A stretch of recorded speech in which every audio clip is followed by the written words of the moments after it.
Hello, good morning. क्या हाल?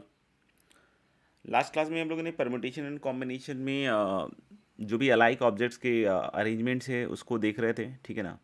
और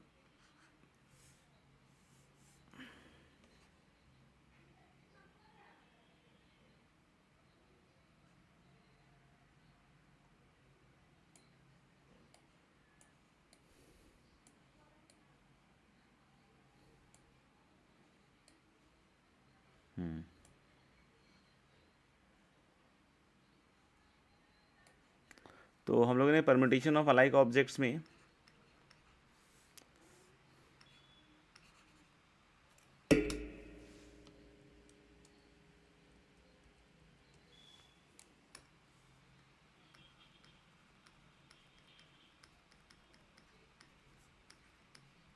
इसमें मैंने दो तरह की बात बोली थी, taken all at a time.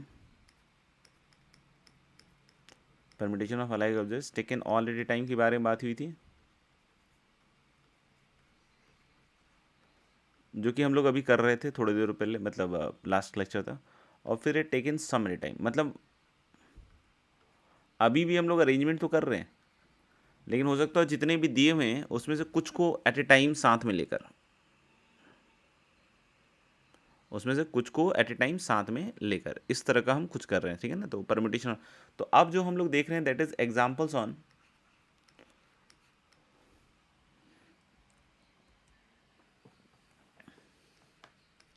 Examples on permutation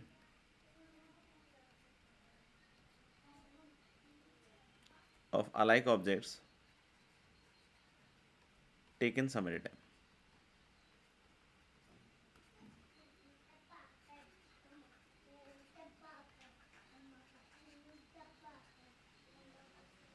तो लिख लीजिए permutation of examples of permutation of alike objects taken some at a time, मतलब कुछ को एट ए टाइम लेके अरेंज कर रहे होंगे, ठीक है।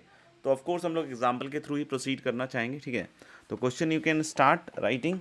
Okay, find the number of, मैं डिक्टेट कर दे रहा हूँ, आप लोग लिखते जाइए। Find the number of,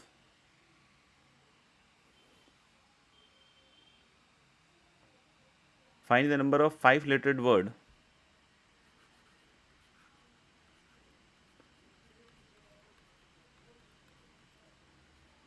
find the number of five lettered word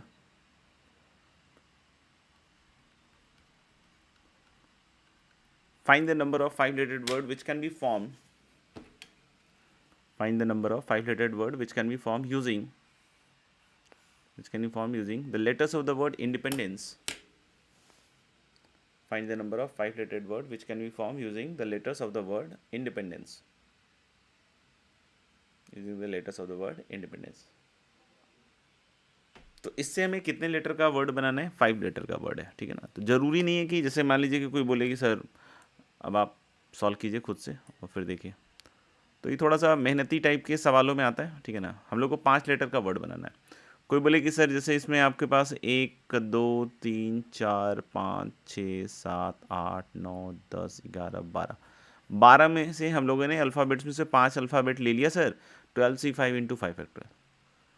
तो इस तरह की बातें आपको समझ में आ रही है कि निरर्थक होनी चाहिए, क्यों? क्योंकि हम लोग को पता नहीं है पहली चीज़।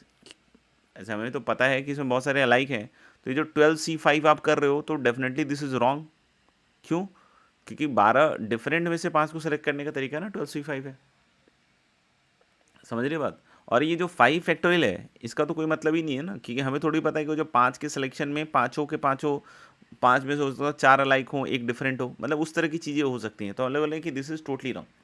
तो फिर अब इसमें करें क्या? तो हम लोग बोलेंगे इसमें सबसे पहली चीज़ क्या करनी पड़ेंगे, आपको देखना पड़ेगा कि 5 लेटर का जो सिलेक्शन है किस किस तरीके से कर, क्योंकि मैं हर बार यही सिखलाने की कोशिश कर रहा हूँ कि पहले सिलेक्शन फिर अरेंजमेंट हर बार। तो यहाँ पे भी हमें सबसे पहले वो ग्रुप सेलेक्ट करने पड़ेंगे, 5 5 के ग्रुप सेलेक्ट करने पड़ेंगे। जब वो 5 5 के ग्रुप सेलेक्ट करोगे तो फिर अपन अरेंजमेंट कर सकते हैं, ठीक है ना। जैसे सबसे पहले तो हम काउंटिंग कर लेते हैं कि कौन सा कितनी बार आया है। जैसे अगर कोई पूछे आई कितनी बार आया, तो आई थिंक एक बार आया। टोटल 12 है अल्फ़ाबेट, ध्यान रखिएगा। एन कितनी बार आया है? 2 बार आया। फिर बात करें साहब डी कितनी बार आया? 2 बार आया। पी कितनी बार आया? इन डीप एंड इंस, 1 बार। ई कितनी बार आया? 4 बार आया।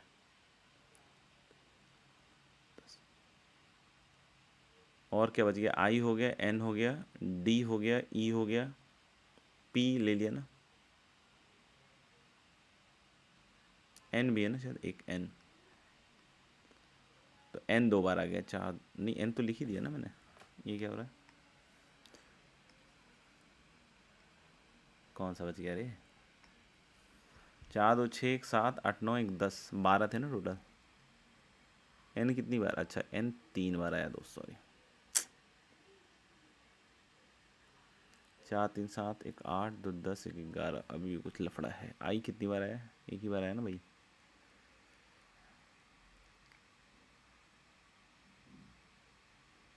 तीन ही है, ठीक है। सी भी तो है ना, सी लिखा ही नहीं मैंने, तुम लोगों ने बोला भी नहीं, बताओ।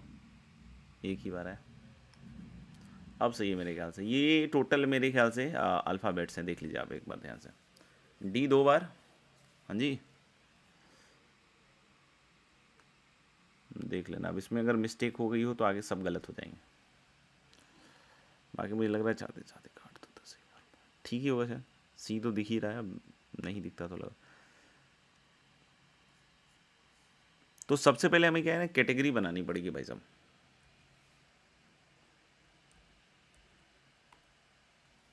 तो ले कैटेगरी कैसे बना सकते हैं? तो हम लोग बोलेंगे कैटेगरी बना के दिखाते हैं।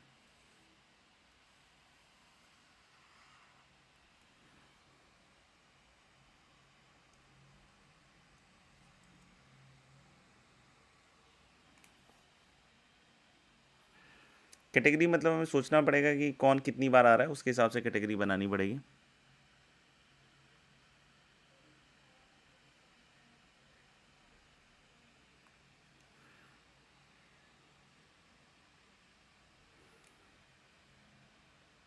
और फाइनली हम लोग सबका क्या कर देंगे, अरेंजमेंट कर देंगे। देखिए, तो हम लोग सबसे ऊपर तो क्या लिख रहे हैं,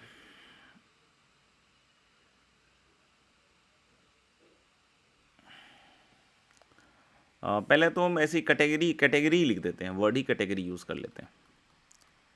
कैटेगरी में ऐसा हो सकता है, सोचना ध्यान से, कैसा हो सकता है कि ऐसे इस केस में पॉसिबल नहीं है, हमें 5 लेटर के वर्ड बनाने हैं फ्रॉम इंडिपेंडेंस, तो पाँचों के पाँचों अलाइक हो, क्योंकि पाँचों के पाँचों अलाइक तो पॉसिबल ही नहीं ना, क्योंकि मैक्सिमम अलाइक 4 हो सकते हैं। जैसे एक बन सकता है ना 5 लेटर का वर्ड, ई 4 हो और फिर एक सी हो, ऐसा बन सकता है ना। कोई बोले कि पाँचों के पाँचों अलाइक लेटर वाले वर्ड बन जाए, तो बन ही नहीं सकता। क्यों? क्योंकि मैक्सिमम अलाइक प्रोवाइड करने वाले 4 है। तो हम लोग बोल सकते हैं कि कहाँ से स्टार्ट करेंगे, 4 अलाइक प्लस 1 डिफरेंट। पहले ये कैटेगरी सेलेक्ट करनी पड़ेगी, ऐसे कितनी कैटेगरीज बनेंगी, 4 अलाइक और फिर एक कैसा हो, डिफरेंट। दूसरा हम लोग क्या बोल सकते हैं, 3 अलाइक प्लस 2 डिफरेंट। डिफरेंट मतलब ये दोनों अलग हो, और ऑफकोर्स 3 अलाइक से तो डिफरेंट हुई। फिर एक कैटेगरी में सोच सकता हूँ कि 3 अलाइक प्लस 2 अदर अलाइक, बिल्कुल मजदूरी है। 2 अदर अलाइक मतलब 3 अलाइक हो, जैसे 3 ई हो फिर 2 एन हो मान लो, नहीं तो ये भी तो हो गया ना, 3 ई और 2 एन। 3 अलाइक 2 डिफरेंट का मतलब क्या हो गया, 3 ई हो, एक एन हो, एक पी हो, ऐसा कुछ, या 3 ई हो, एक आई हो, एक सी हो, ऐसा कुछ, ठीक है ना। तो 4 अलाइक 1 डिफरेंट आपको समझ में आ गया, 3 alike 2 different, 3 alike 2 other alike. फिर हो सकता है 2 अलाइक और प्लस 3 डिफरेंट हो, मतलब 2 अलाइक मतलब मान लो कि 2 एन हो, एन एन और डी पी सी हो, तो ऐसे भी बन सकते हैं, ठीक है ना। फिर एक और बन सकता है क्या, 2 अलाइक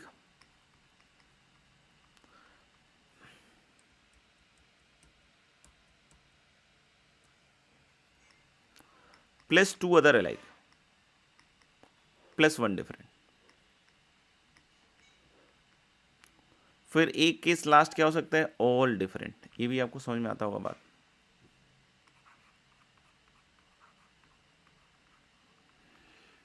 जैसे एक हो आई हो, एक डी हो, एक पी हो, एक सी हो, एक एन हो, समझ में, I D P C N, इस तरीके से देख लीजिए एक बार आप, अच्छे तरीके से इसको देख लीजिए, समझ लीजिए, फिर अपन बात करेंगे आगे। अब हम सबसे पहले इनके सिलेक्शंस करेंगे कि ये ग्रुप कैसे सेलेक्ट हो रहे हैं,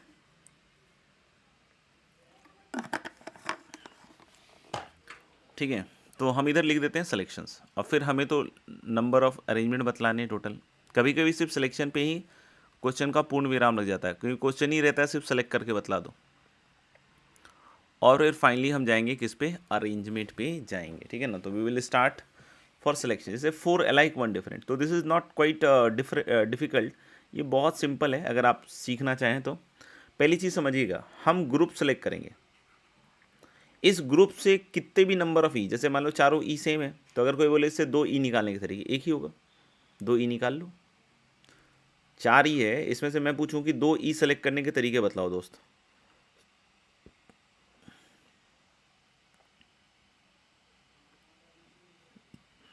समझ रहे हो। मैंने बोला 4 ई है,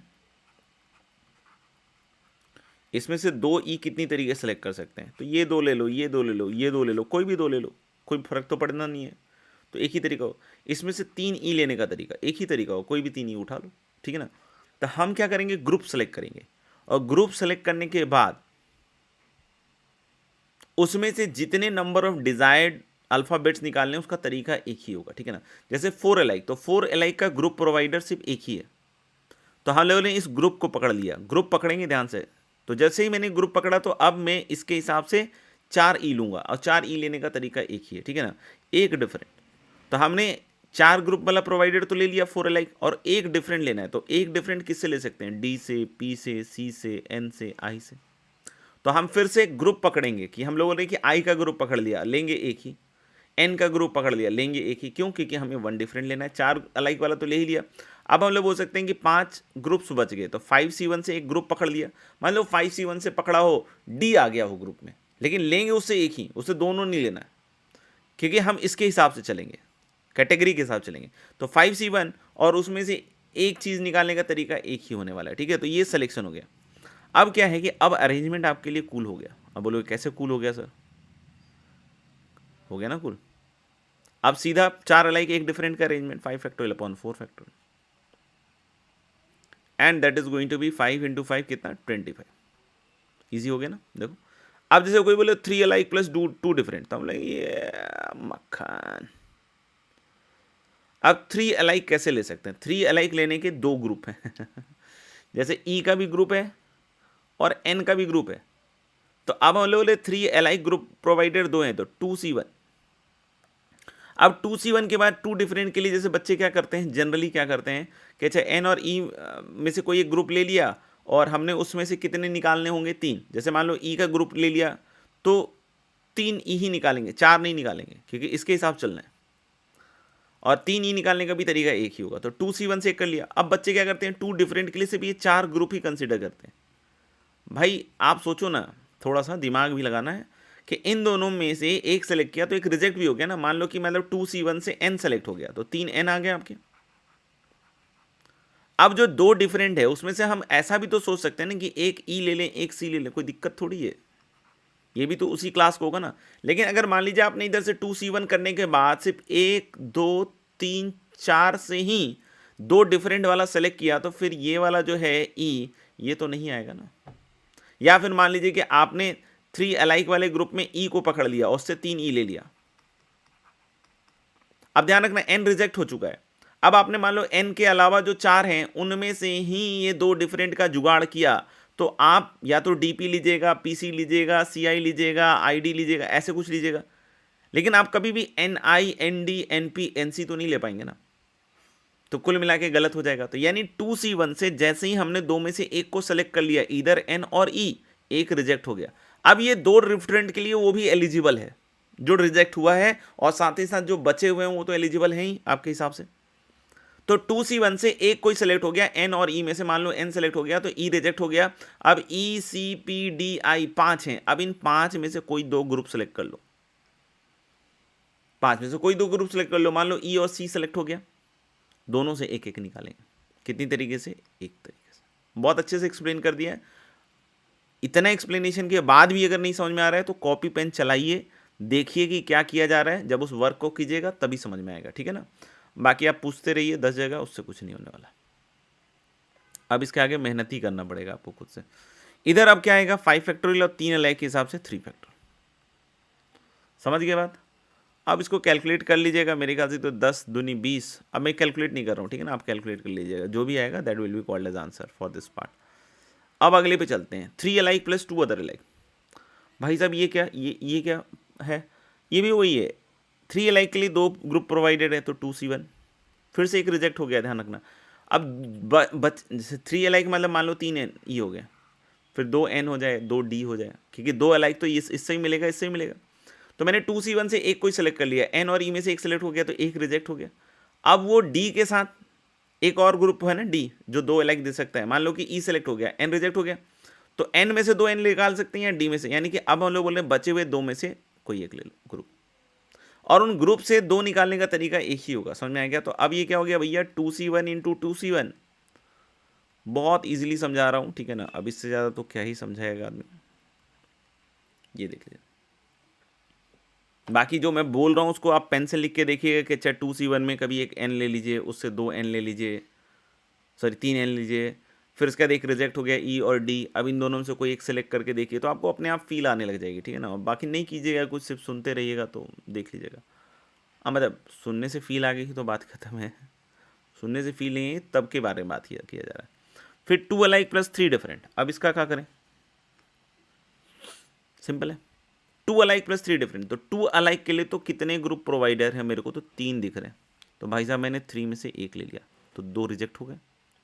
अब समझ में आ गया होगा ये तो, अब 2 रिजेक्ट हो गए, 3 में से एक ले लिया, 2 रिजेक्ट हो गए, मान लो E और D रिजेक्ट हो गए, N सेलेक्ट हो गया, तो 2 तो N ले लेंगे, और बाकी 3 डिफरेंट है, तो फिर से 5 ही ग्रुप हुआ ना, 1 2 3 4 5, तो मैंने क्या बोला साहब 5C3, क्योंकि उससे निकालने का तरीका तो एक ही होगा ना, आप सोचो, खुद से सोचो, ग्रुप पकड़ लेते हैं और अंदर से निकालने का तरीका है। 3C1 से हमने क्या किया कि इन दोनों में से एक को सेलेक्ट कर लिया, सॉरी 2 अलाइक है ना, हाँ, इन तीनों में से कोई एक को ले लिया, अब 2 रिजेक्ट हो गए और बचे हुए 3 के साथ 5 हो गए, और 5C3 से हम 3 डिफरेंट एक एक करके निकाल लेंगे।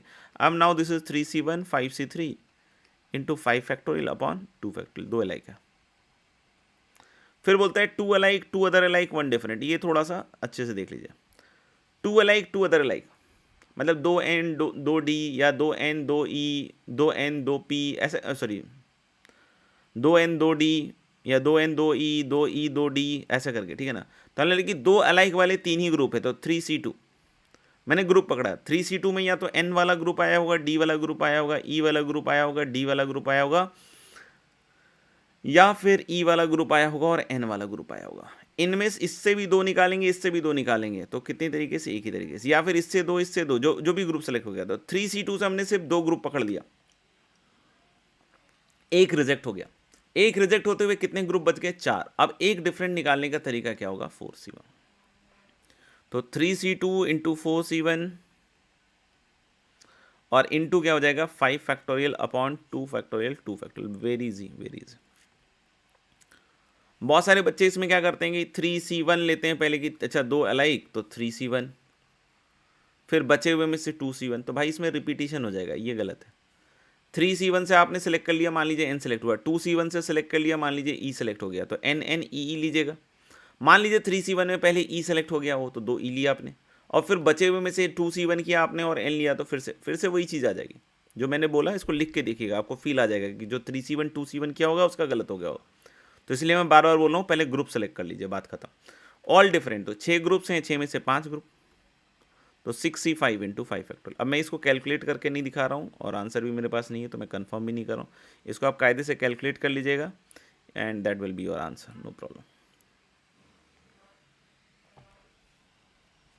ठीक है, तो this was examples on some at a time, इसमें ये मेहनत मजदूरी करनी पड़ेगी और ऐसे बहुत सारे सवाल आएंगे आपके पास, छोड़ सकते हैं। चलिए आगे चले, लिख लीजिएगा अच्छे से। अगला क्वेश्चन मैं डिक्टेट कर रहा हूँ, आप लोग लिख लीजिएगा, ठीक है। How many 6 lettered word, how many 6 lettered word can be form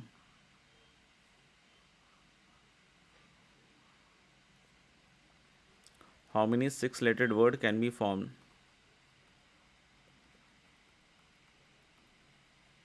how many 6 lettered word can be formed using the letters from the word, How many six-lettered word can be formed using the letters from the word integration?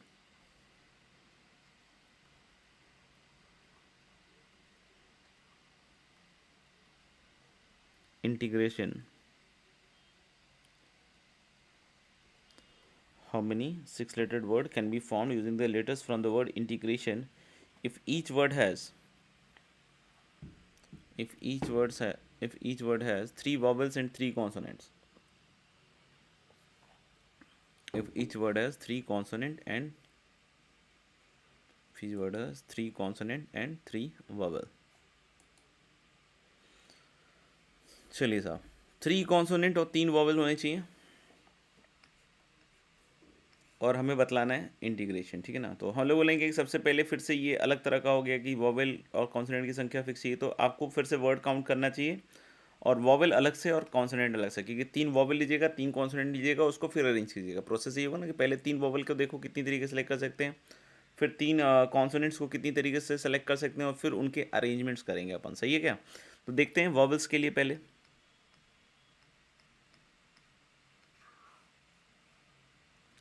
और फिर एक consonants के लिए भी देख लेंगे। Consonants, ठीक है। तो वॉवल्स में कौन कौन है? आई है, कितनी बार है? मुझे लग रहा है 2 बार है। ई है, कितनी बार है? 1 बार। ओ, 1 बार। ए, 1 बार। और एन कितनी बार है? 2 बार ही है ना भाई। टी कितनी बार है? 2 बार है ना। N 2, T 2। और कौन है? जी 1 बार और आर 1 बार। देख लेते हैं काउंट में, 2 2 4 5 6 7 8 9 10 11, 3 3 6 3 9 2 11, ठीक है, मेरे ख्याल से बैठ गया। तो अब हम लोग बोलेंगे क्या कि इसमें 3 वॉवल्स लेने हैं, ठीक है ना। तो 3 वॉवल्स के लिए क्या क्या चीज़ें आ सकती हैं, देखिए।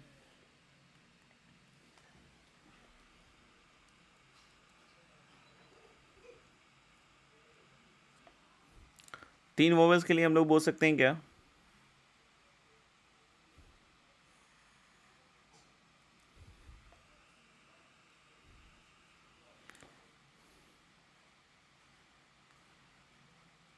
पहले तो हम लोग कैटेगरी देख लेते हैं, फिर सिलेक्शन। उस कैटेगरी का कैसे हो सकता है? फिर इधर भी हमें पहले कैटेगरी देखना पड़ेगा और सिलेक्शन। अरेंजमेंट भी कर सकता हूँ एक साथ और उसके बाद 4 केसेस बना सकता हूँ, लेकिन देखते हैं। तो ये कुल मिला के कहानी है। कैटेगरी में क्या हो सकता है? अगर 3 वॉवल सेलेक्ट करने हैं आपको, 3 और 3 कॉन्सोनेंट सेलेक्ट करने हैं, तो कैटेगरी में एक हो सकता है कि 2 अलाइक 1 डिफरेंट, और फिर दूसरा क्या होगा? All different.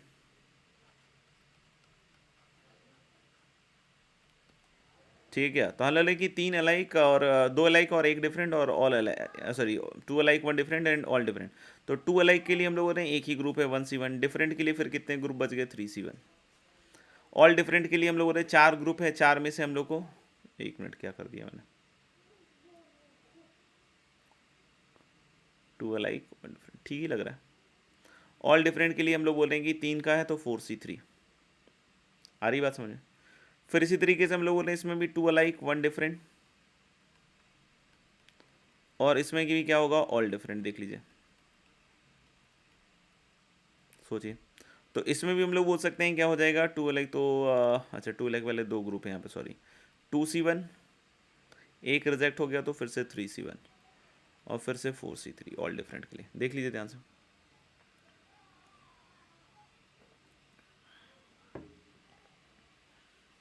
अरेंजमेंट कर देते हैं। जैसे अरेंजमेंट कैसे कर सकते हैं?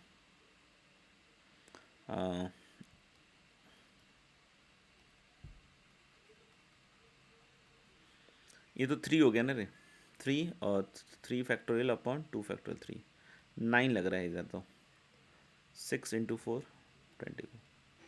पता नहीं, एक बार कैलकुलेशन चेक कर लेना, कैलकुलेशन कुछ गड़बड़ हो तो खुद से करेक्ट कर लेना, ठीक है ना। फालतू की भाषणबाजी मत करने लग जाना। 6 और 18,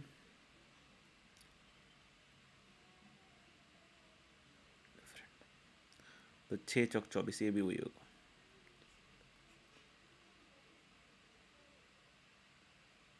42 आ रहा है शायद, चेक कर लो यार, ठीक है ना, जो भी आएगा ये फाइनल निकालो। बहुत सारे बच्चे बिल्कुल वैसे करते हैं कि केसेस बना लेते हैं कि सर मान लीजिए कि 3 वॉवेल और अब क्या है कि 3 वॉवेल अलग से अरेंजमेंट हो गए, 3 कॉन्सोनेंट के अलग से अरेंजमेंट लिख लिए मैंने। मतलब अगर सिर्फ क्वेश्चन ये होता है कि 3 वॉवेल के अरेंजमेंट बताओ या 3 वॉवेल से बने हुए वर्ड, तो 33 बनते हैं अरेंजमेंट, और ये 42 बनते हैं। समझ में आ रही है बात मैं क्या कह रहा हूँ? ये अलग अलग हो गए कि वॉवेल, मान लो कि क्वेश्चन यही रहता है कि इंटीग्रेशन से 3 वॉवेल लेके अरेंज करो, कितनी तरीके से 33, और कॉन्सोनेंट के लिए अगर 3 कौन तो 42, ठीक है। बहुत सारे बच्चे क्या करते हैं इसका केस बना देते हैं, 2 अलाइक 1 डिफरेंट, 2 अलाइक 1 डिफरेंट, मतलब वॉवेल और कॉन्सोनेंट के, तो ये 4 ग्रुप 4 केसेस बनेंगे, 2 अलाइक 1 डिफरेंट इसके, 2 अलाइक 1 डिफरेंट इसके, और फिर साथ में अरेंज करना होगा।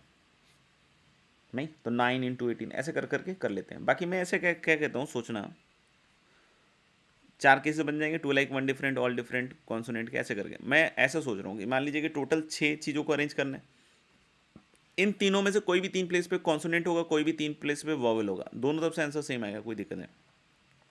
तो मैंने क्या कहा कि इसमें से 3 स्पेस उठा लेते हैं, वहाँ वॉवेल जमा देते हैं। वॉवेल जमाने के तरीके कितने हो गए? 33।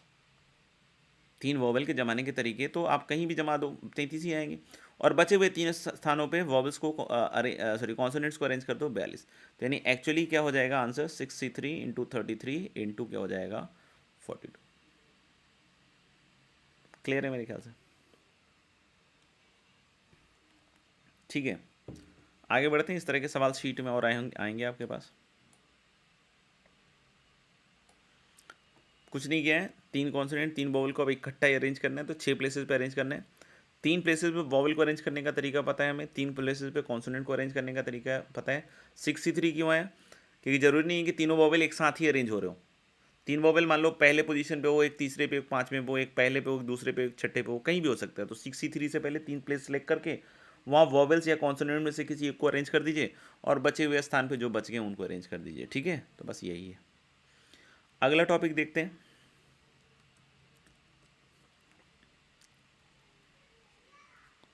That is circular permutation.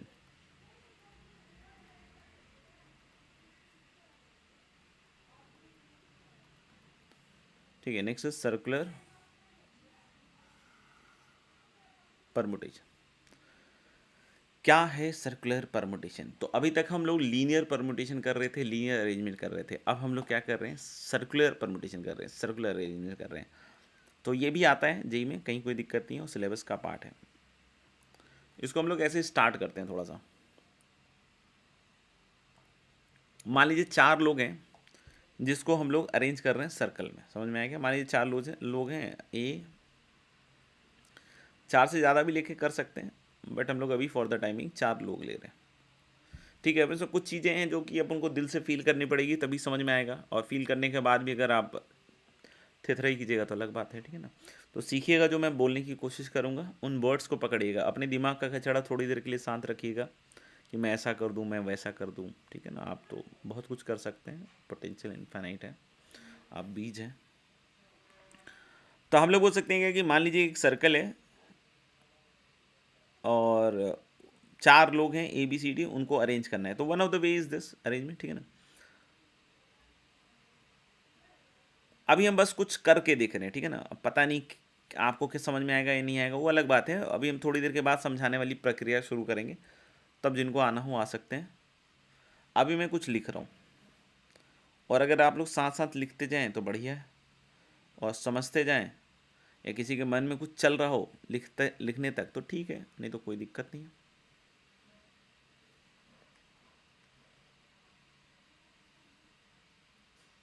चार चीज़ों को सर्कुलर वे में अरेंज करना है। अरेंज करने का मतलब आप सब लोग को पता है। ठीक है, तो 4 चीज़ों को सर्कुलर वे में मैं अरेंज करने की कोशिश कर रहा हूँ।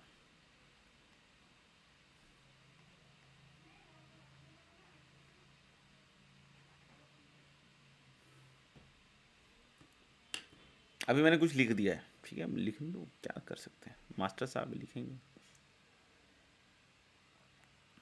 अच्छा, बढ़िया सर, बहुत बढ़िया, शानदार। देख रहे हैं अभी क्या है। और भी तरीके से लिख सकते थे।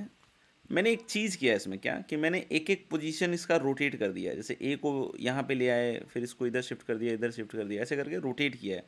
आप देखो, फील करो, ये अगले पे आ गया है, ये अगले पे चला गया, ऐसे करके रोटेट कर दिया है, रोटेट कर करके लिख दिया है।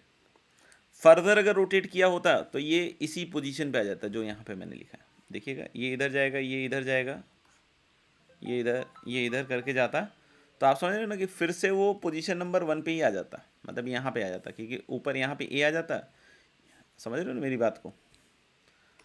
मान लीजिए कि हमने उसको उठा के यहाँ ले आए, ठीक है, इसको उठा के इधर ले गए, इसको उठा के इधर ले गए, तो फिर से यही चीज़ आ जाती है, ये वाली, ठीक है ना। मेरे ख्याल से अब इतनी बार के बाद तो समझ में आ जाना चाहिए, ठीक है ना। अच्छा, अब मैं क्या कह रहा हूँ, क्या ये 4 अलग अलग सर्कुलर परम्यूटेशन है? पहला सवाल ये, सोचो, यस या नो में खुद से बोलो, ठीक है ना, लिखना या बोलना। क्या ये 4 डिफरेंट सर्कुलर अरेंजमेंट है? तो answer is no, answer is no, they are not 4 different arrangement, they are not 4 circular different arrangement. समझ में आ गया? ये चारों डिफरेंट अरेंजमेंट कतई भी नहीं है, क्योंकि देखो, आप किसी से भी पूछ लो इन चारों में कि who is sitting on your left, who is sitting on your right, तो ऐसे अगर ए से पूछो तो इस केस में भी यही बोलेगा कि B is sitting on my left, D is sitting on my right. I am assuming कि ए का फेस इधर की तरफ से होगा। इस तरीके से ए के बारे में अगर यहाँ भी पूछ लो तो वो बोलेगा कि oh my god, B is again on the left, D on. आप यही सवाल यहाँ भी पूछो उससे, यहाँ इनफैक्ट आप ए बी सी डी किसी से पूछो, हर बार वो सही बोलेगा। तो उनके लिए वो अरेंजमेंट का कोई मतलब नहीं है, मतलब चेंज होने का कोई मतलब ही नहीं है। हाँ, ऐसा होता कि यहाँ पे सीट्स नंबर्ड होती, कि जैसे मान लो कि ये सीट नंबर 1 था, ये सीट नंबर 2 था, ये सीट नंबर 3 था, ये सीट नंबर 4 था। सुनना ध्यान से जो मैं बोल रहा हूँ, क्योंकि ज़िंदगी भर नहीं तो फिर ऐसे ही रह जाएंगे, ठीक है ना। पहले समझना कि मान लो कि मैंने 4 सीट्स रख दी, सीट 1 2 3 4, ठीक है ना, और अब मैं 4 लोगों को बिठा रहा हूँ कि भाई बैठो तुम, ठीक है ना। तो मान लो ए सीट 1 पे बैठा, बी सीट 2 पे बैठा, ये 3 पे बैठा, ये 4 पे बैठा। समझ में आ रहा है बात को? और फिर ए 2 पे बैठ गया, बी 1 पे बैठ गया। अगर उस केस में अगर नंबर सीट जो है नंबर्ड है, समझ में आएगा, तो फिर तो कोई डिफरेंस हुआ ही नहीं ना, फिर तो वो सर्कुलर जैसा ही हो गया। आप सोच के देखो, नहीं कि सीट अगर नंबर्ड हो जाए कि 1 2 3 4 4 सीट्स हैं, तो ए के पास 4 ऑप्शन है पहले बैठने के लिए, इधर 1 2 3 4, ठीक है ना। बी के पास फिर 3 ऑप्शन बचेगा, ए के गोद में जाकर तो नहीं बैठेगा, 3 ही ऑप्शन बचेगा, ठीक है ना, क्योंकि एक सीट तो ऑक्यूपाइड हो गई, ठीक है। फिर सी के पास 2, फिर 1, तो फिर तो 4 फैक्टोरियल आ गया ना। लेकिन ये सर्कुलर नहीं है, ये एक तरीके से लीनियर का ही पार्ट हो गया, क्योंकि आपने पहले 1 2 3 4 ऐसे करा था। सर्कुलर और लीनियर में मेन फर्क क्या आता है? सर्कुलर में वी कैन नेवर से कि दिस इज फर्स्ट। जैसे आप 4 लोगों को यहाँ ऐसे सर्कुलर ऑर्डर में खड़ा कर दीजिए, और खड़ा करने के बाद बोलिए कि it is first, this is first, this is first, this is, बोल ही नहीं सकते आप। फर्स्ट लाइन में खड़ा कर दीजिए, गोली मारने के लिए नहीं, ऐसे लाइन में खड़ा कर। आप बोल सकते हैं कि ये फर्स्ट, ये सेकंड, ये थर्ड, ये फोर्थ। अगर काउंटिंग आप इधर चालू करें, इधर चालू करोगे तो इधर से बता दो। लेकिन जब सर्कल में वही चीज़ कर दोगे, 4 लोगों को खड़े कर दिए मैंने, हाँ, अब 4 लोगों को किसी वहाँ पे खड़ा कर दो कि भाई this is the first position, this is the second. मतलब आपने क्या किया कि जहाँ खड़ा हो रहा है वहाँ पे नीचे कुछ लिख दिया कि 1 2 3 4, तब तो बात ही खत्म है ना, फिर तो सर्कुलर हुआ ही नहीं, फील ही नहीं उसकी। हाँ, कुछ भी नहीं है, बस ऐसे ही स्पेस है, और उस गोले के आसपास हमने 4 लोगों को ऐसे खड़े कर दिए, समझ में आ गया, या बिठा दिए, ठीक है ना। तो यू कैन नॉट से कि विच वन इज फर्स्ट। तो यहाँ सबसे बड़ा लफड़ा यही होता है सर्कुलर परम्यूटेशन और लीनियर परम्यूटेशन में। डिफरेंस क्या होता है कि आप सर्कुलर में ये नहीं बता सकते हो कि ये फर्स्ट है। हाँ, कुछ नंबर डंबर ऑलरेडी पड़ा हुआ है तो फिर वो सर्कुलर ही नहीं मेरी नज़र से, समझ में आ गया। तो आप समझना कि मैं क्या कह रहा हूँ कि सर सर्कल पे ही तो है, तो देख ले यार तू अपने हिसाब से, जान लो। मान लो कि अगर इसको रेफरेंस पॉइंट मानते हुए अगर मैं ऐसा लिखना चाहूँ, तो लीनियर के हिसाब से तो ये दिख रहा है कि ए फर्स्ट पे है, लेकिन यहाँ पे हमें बिल्कुल पता नहीं चल रहा कौन फर्स्ट है, कि ए फर्स्ट है, बी है, सी है या डी। तो हम फर्स्ट 4 तरीके से लेकर सकते हैं। कोई बोले कि सर यहाँ पे डी हो गया तो लीनियर में तो ठीक है भाई, लीनियर में तो चेंज होगा। मान लो इसके रेस्पेक्ट में लिख रहा हूँ मैं, यहाँ टॉप मोस्ट पॉइंट के रेस्पेक्ट में लिख रहा हूँ, तो लीनियर के हिसाब से तो ये सब अलग है। लीनियर के हिसाब से ये सब तो अलग है भाई साहब। नहीं दिख रहा होगा तभी देखते हैं, कुछ गड़बड़ लिख दिया हो तो अलग बात है, देख लेना। तो अपन क्या कह रहे हैं कि लीनियर के हिसाब से तो ये चारों अलग अलग अरेंजमेंट है, बट सर्कुलर के हिसाब से ये चारों अरेंजमेंट डिफरेंट नहीं है, ये चारों अरेंजमेंट सेम है कि किसी के रिस्पेक्ट में किसी का कोई अंतर नहीं है, बस ऐसे है कि खिसका दिया गया है, रोटेट कर दिया गया है, ठीक है ना। तो the arrangement is not changed. खुद ही सोचो ना यार, थोड़ा सा दिमाग लगाओगे तो अपने आप फील आ जाएगा। आ गया होगा अब तक तो 10 बार आ गया होगा कि आप खुद से इधर ऐसे एक एक पोजीशन रोटेट करके लिखते जाइए, तो कोई चेंज तो हुआ ही नहीं ना, अरेंजमेंट का कोई चेंज ही नहीं है। हाँ, लेकिन यहां पे अरेंजमेंट का चेंज है कि ए पहले पे, बी दूसरे पे, सी तीसरे पे, डी चौथे पे, तो यहां पे ये चारों डिफरेंट है। बट ऐसे अगर आप देखें सर्कुलर टेबल को ही सोचते हुए, बस समझ में आ गया, तो यहाँ पे कोई चेंज ऐसा देखने को नहीं मिलेगा, ठीक है ना। वो सब कहानी मत बोलने लगना कि मैं यहाँ खड़ा था, मैं वहाँ खड़ा था, मैं यहाँ से 4 लोगों को देख रहा था, तुम्हें नहीं देखना है, ठीक है ना, तुम रहने दो। इनको आपस में सोचना है, इनको सोचने देना, ठीक है। तो हम लोग बोल रहे हैं क्या कि ये जो है ये चारों क्या है, सेम अरेंजमेंट। यानी आप देखो ना कि मान लो कि मैं n चीज़ों का भी अगर अरेंजमेंट कर रहा होता सर्कुलर वे में, तो मैं इसे घुमा घुमा के कितने रोटेट करके पोजीशंस लिख सकता था, n पोजीशंस लिख सकता था। और वो n के n क्या होते हैं, सेम। जैसे मैं फॉर द टाइमिंग यहाँ पे एक चीज़ बोल रहा हूँ कि 4 linear arrangement corresponds to 1 circular arrangement. सोचो ये जो 4 लीनियर अरेंजमेंट था that was equivalent to 1 circular arrangement. और लीनियर में 4 चीज़ों को अरेंज करने का तरीका क्या होता है, 4 फैक्टोरियल। तो ये जो 4 फैक्टोरियल लीनियर अरेंजमेंट है ये कितने के बराबर हो जाएगा, कितने लीनियर अरेंजमेंट के बराबर, सॉरी कितने सर्कुलर अरेंजमेंट, इसका यानी कि 3 फैक्टर। अब यही चीज़ मैं n पे अप्लाई कर सकता है, यूनिटरी मेथड, सिंपल, कि अगर n लोगों को आप सर्कुलर वे में अरेंज कर रहे होते, n लीनियर अरेंजमेंट, तो आप घुमा घुमा के एक ही सर्कुलर अरेंजमेंट कितनी बार लिख सकते थे, n बार। जैसे मान लो A1 से लेकर n था, फिर पोजीशन रोटेट करके रोटेट करके रोटेट करके, तो अपन ऐसे n गोले बना दे जो कि सब सेम होते हैं, ठीक है ना। ऐसे अगर हम लोग बोल रहे हैं n फैक्टोरियल लीनियर अरेंजमेंट अगर हो जाए, यूनिटरी मेथड है simple, 1/n into n factorial, तो that is n - 1 factorial circular. यानी अगर मैं कहूँ तो यहाँ से हम लोग एक फार्मूला लिख सकते हैं, क्या फार्मूला लिख सकते हैं, total number of veg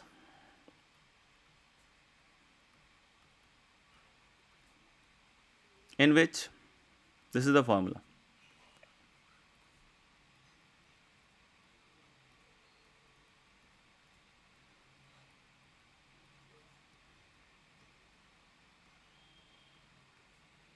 total number of ways in which n distinct things can be arranged in a circle, या total number of circular arrangement लिख लो, and distinct can be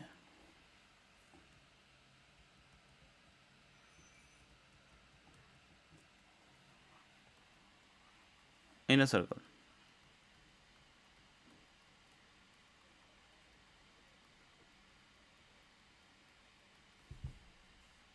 Taken all at a time, ये भी लिख लीजिएगा। Total number of circular arrangement of n distinct things taken all at a time लिख लो, या फिर total number of ways in which n distinct things can be arrange in a circle taken all at a time is n - 1 factorial. अब दूसरा मैं dictate कर रहा हूँ, लिख लीजिएगा। Total number of veg, total number of ways in which n distinct things can be arranged, total number of ways in which n distinct things can be arranged, total number of ways in which n distinct things can be arranged in a circle taken r at a time, taken r at a time। तो अब बोल रहा है क्या कि हम लोग बोल रहे हैं कि n डिस्टिंक्ट थिंग्स को अरेंज करना है taken r at a time. तो जैसे मैं बार बार फोकस कर रहा हूँ कि सबसे पहले आप सेलेक्ट कीजिए, आप लोग खुद से भी इसका आंसर कीजिएगा, तो NCR, total number of ways in which n distinct things can be arrange in a circle taken r at a time. तो NCR से r को सेलेक्ट कर लिया, और r चीज़ों का सर्कुलर अरेंजमेंट कितनी तरीके से होगा, NCR इंटू r - 1 फैक्टर। पहले r चीज़ों को सेलेक्ट कर लिया, नहीं, और फिर उनको अरेंज करने का तरीका क्या रहेगा दोस्त, r - 1 फैक्टर। तो that is going to be NCR into r - 1 factor. मेरे ख्याल से क्रिस्टल क्लियर है बात, ठीक है। अब एक चीज़ और ध्यान रखिएगा,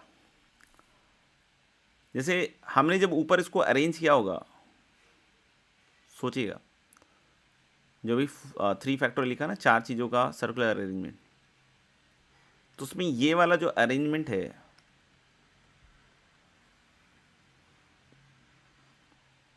और ये वाला जो अरेंजमेंट है, ये हमने सेम काउंट किया था या डिफरेंट काउंट किया था, सोच के बताइए। जो अभी हमने 4 चीज़ों का सर्कुलर अरेंजमेंट किया और बतलाया कि 3 फैक्टोरियल इज़ द वे, तो इसमें ये दोनों को सेम कंसिडर किया है या डिफरेंट, तो आंसर इज डिफरेंट, क्योंकि बी के लेफ्ट में इधर सी है और डी ए राइट में, जबकि बी के लेफ्ट में इधर ए है और सी राइट में, यानी कि यहाँ पे एक्चुअली चेंज हुआ है। समझ में? ए बी सी डी ऐसे थे, ए बी सी डी ऐसे करके 4 लोग थे, ठीक है ना। अब हमने क्या किया कि ए बी सी डी मतलब इधर से हो रहा है, तो यानी आप समझ रहे हो ना कि ये दोनों चीज़ें डिफरेंट हो रही हैं, नहीं, क्योंकि लेफ्ट राइट राइट लेफ्ट के हिसाब से उसको समझ में आ रहा है कि चीज़ें डिफरेंट हो रही हैं, तो ये दोनों डिफरेंट थे। एक को हम लोग कहते हैं एंटी क्लॉकवाइज, मान लीजिए कि इसको हम लोगों ने कह दिया, मान लीजिए कि क्लॉकवाइज है और ये मान लीजिए एंटी क्लॉकवाइज अरेंजमेंट है, ठीक है। तो हम लोगों ने जो अभी जो फॉर्मूला दिया है n-1 फैक्टोरियल या NCR into R minus 1 factorial, ये 2 फॉर्मूले दिए अपन ने, n चीज़ों के ऑल एट ए टाइम और ये R का नहीं, तो इसमें हम लोगों ने anti clockwise and clockwise arrangements को डिस्टिंक्ट ले रखा है।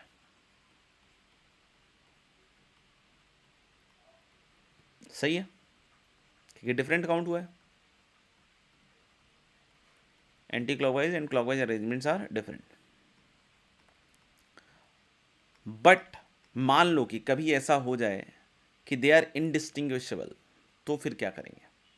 नहीं, जैसे अभी जो हमने ये फॉर्मूला दिया है, ये तो ये देखते हुए दिया है कि ये जो दोनों हैं ये दोनों डिफरेंट है, जो कि दिख भी रहा है उन लोगों को आपस में कि हाँ भाई सब कुछ डिफरेंट है, समझ में आएगा। लेकिन कुछ ऐसे केसेस हैं जहाँ एंटी क्लॉकवाइज और क्लॉकवाइज अरेंजमेंट्स को आप डिस्टिंग्विश नहीं कर पाओगे, समझ में आएगा, तो वो चीज़ अपन बात कर लेते हैं। तो अब इसमें एक लाइन लिख देते हैं, इफ़, लिख लेना मैं dictate, if anti clockwise and clockwise arrangements, if anti-clockwise and clockwise arrangements are indistinguishable,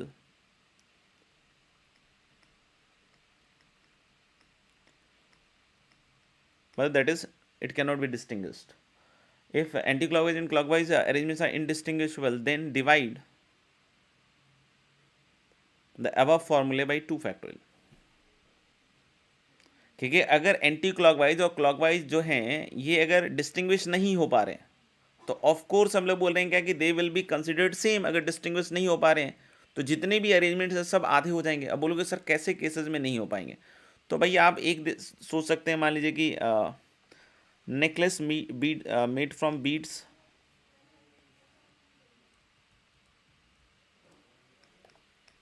मोतियों की माला, बाकी यही सब चीज़ें डाली जाती हैं, और अगर इसके अलावा कुछ है तो फिर आपको खुद दिमाग लगाना पड़ सकता है। नेकलेस मेड फ्रॉम बीड्स या कोई ऐसा लैंग्वेज डाल दिया, उसको भी देखना पड़ सकता है, या गार्लैंड्स मेड फ्रॉम फ्लावर्स,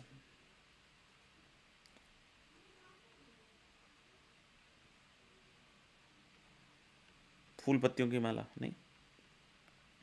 जैसे मान लो कि हम लोग ने नेकलेस मेड फ्रॉम बीड्स का एक केस लिया, मान लो कि हम लोगों ने यहाँ पे एक रेड कलर का मोती लगा दिया, यहाँ ब्लू, थोड़ा अजीब सा है माला लेकिन ठीक है अभी चला है, और यहाँ येलो है,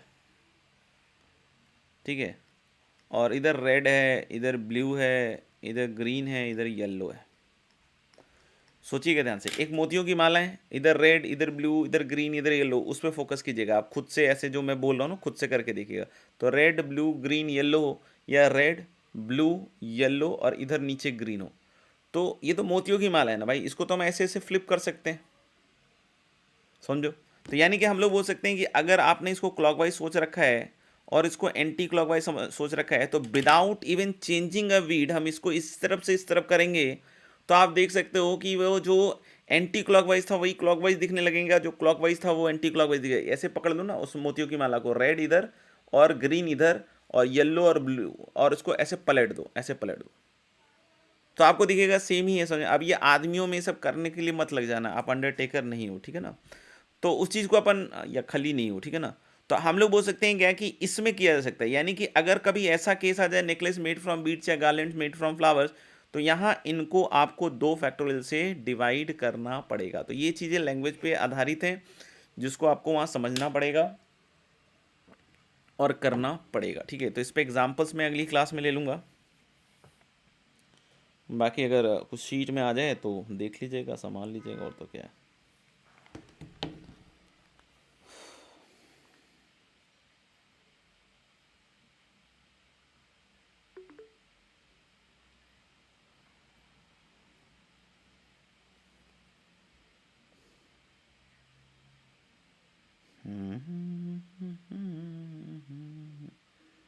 ओके,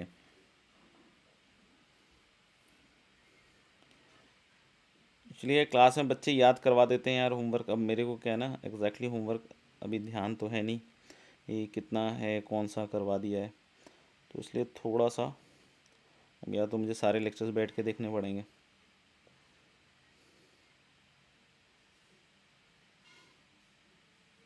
बाकी आप अपने हिसाब से भी थोड़ा बहुत आगे पीछे देखते रहिएगा। बाकी मैं तो क्या, एग्जाम्पल 5 में शायद अपन ने कुछ तो कभी कर लिया था, शायद 10 या 11 तक, पता नहीं, 11 तक करवा दिया था शायद। तो देख लीजिएगा, अगर 11 तक नहीं किया है, 10 तक किया तो 11 ज़रूर कर लीजिएगा। 12 to 15 एक्सरसाइज 5 में देखो ज़्यादा तो मैं कुछ दे नहीं रहा, क्योंकि